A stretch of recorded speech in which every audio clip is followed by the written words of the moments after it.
তেল লাগবে? তেল তেল তেল তেল অনেক রকম তেল আছে, আমার কাছে অনেক রকম তেল আছে। নেতা বুঝে বুঝে আমি সিট পাওয়ার জন্য শুধু তেল মাখবো, তেল। হ্যাঁ, রাখবো না আর বোতল ভরে, মাখবো তেল শরীর ধরে। মানে কার শরীরে কতটুকু তেল মাখা যায়।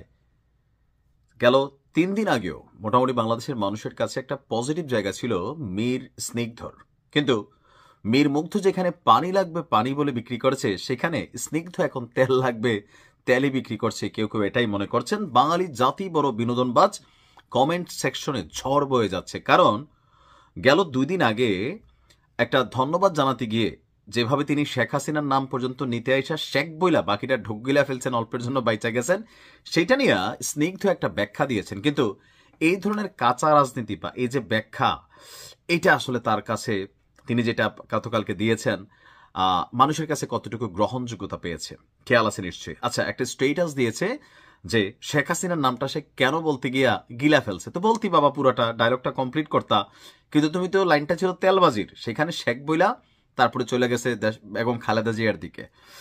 অন্তরে ঘৃণা নিয়ে যে নামটির জন্ম হয়েছে সেটি হলো শেখ হাসিনার নাম।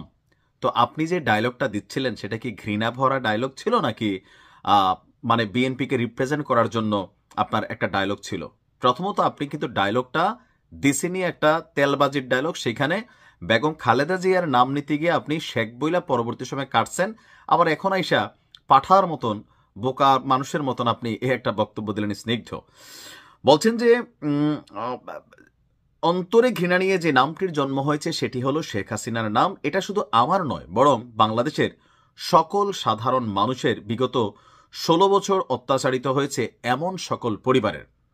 যতদিন পর্যন্ত এই খুনি হাসিনাকে ফিরিয়ে এনে দেশের মাটিতে ফাঁসির দড়িতে না ঝুলানো হচ্ছে, ততক্ষণ সকাল বিকেল সজ্ঞানে কিংবা ঘুমের স্বপ্নেও এই হাসিনার নাম মাথায় ঘুরবে। অর্থাৎ স্নিগ্ধ বুঝাইতে চাইছে যে তার মাথার মধ্যে সারাদিন হাসিনা কিলবিল কিলবিল করে, তো যার কারণে তিনি বিএনপিকে তেল মারতে গিয়ে হুট করে হাসিনার নাম চলে আসতেছিল, কিন্তু এটা ভুলবশত চলে আসছে। কারণ তার মাথায় ঘুমাইলেও তিনি হাসিনারের স্বপ্ন দেখেন, শয়নেও স্বপ্ন দেখেন, জাগরণেও স্বপ্ন দেখেন, মানে 24 ঘন্টা শেখ হাসিনা তার মাথায় ঘুরে।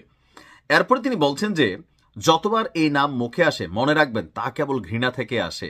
স্নিগ্ধ, আপনি যে ডায়লগ দিয়েছেন সেটা ঘৃণা ভরা ডায়লগ ছিল না, ছিল তেলবাজির ডায়লগ। সেইখানে আপনি বেগম খালেদা জিয়ার নামের জায়গায় শেখ হাসিনার নাম নিতে গিয়া এটা গিলা ফেলছেন। সো যতবার আপনার মুখে এই নামটা আসছে এটা কিন্তু ঘৃণা ভরা লাইন থেকে আসে না, যদি আসতো এটা কাউন্টার হতো না। এরপর তিনি বলছেন যে এই খুনি শেখ হাসিনা যতদিন ফাঁসির জড়িতে না ঝুলছে ততদিন শান্তি নেই। শান্তি আসলেই নেই, কারণ যারা জুলাই যোদ্ধা ছিলেন প্রত্যেকে কিন্তু এই ভয়টা পান যে শেখ হাসিনা যতক্ষণ ফাঁসি না হয় এদের জীবনের নিরাপত্তা নাই। সেই কারণে তারা প্রত্যেকে চায় শেখ হাসিনার ফাঁসি হোক, এটা খুবই সিম্পল। এরপরে বলছেন যে শেষমেশ শেখ শেখ মুখ দিয়ে বের হবেই যতদিন না পর্যন্ত ফাঁসিতে ঝুলানো হচ্ছে এই স্বৈরাচার শেখ হাসিনাকে। হাহারি এক কত হাজার আসছে আমি বলি, তার পোস্টে আমি যখন করছি 70,000 রিয়েকশনের মধ্যে 57,000 রিয়েকশন হচ্ছে হাহা রিয়েক্ট। 14,000 কমেন্টের মধ্যে 13,000 কমেন্টই হচ্ছে তাকে বকাবকি করছে যারা। তো এখানে আওয়ামী লীগের নেতাকর্মীরা অ্যাক্টিভ, কিন্তু দিন শেষে দেখেন এরকম কাঁচা পোলাপাইন দিয়া বিএনপি যে রাজনীতিটা করতে চাচ্ছে এটা হচ্ছে টোটালি বোকামি। আমি প্রথম থেকে বলছি, জুলাই যোদ্ধাদের যদি মূল্যায়ন করতে হয় বিএনপির উচিত তাদের দলের যে সকল নেতাকর্মী এই জুলাই আগস্টে মারা গিয়েছে বা শহীদ হয়েছে অথবা আহত হয়েছে তাদের পরিবার, যারা বিএনপির রাজনীতিতে গত 17 বছর জুলুম নির্যাতন মামলা হামলা শিকার হয়েছে, সেখান থেকে কোনো একজন ছেলের পরিবারকে এই সুযোগটা দেওয়া দরকার ছিল। কারণ স্নিগ্ধর ব্যাকগ্রাউন্ডে ছাত্রদলের কোনো রাজনৈতিক ইতিহাস নাই। যতটুকু আছে তার মুখ দিয়ে হঠাৎ করে শেখ বের হইতেছিল, কারণ ঘুরা ফিরে এরা সবাই আওয়ামী লীগের রাজনীতির সাথে ছাত্রলীগের রাজনীতির সাথে প্রকাশ্যে গোপনে এরাই কিন্তু ছিল, মৌন সম্মতি অথবা প্রকাশ্যে ছিল, যার কারণে ঘন ঘন মুখ দিয়া এই নামটাই চলে আসে।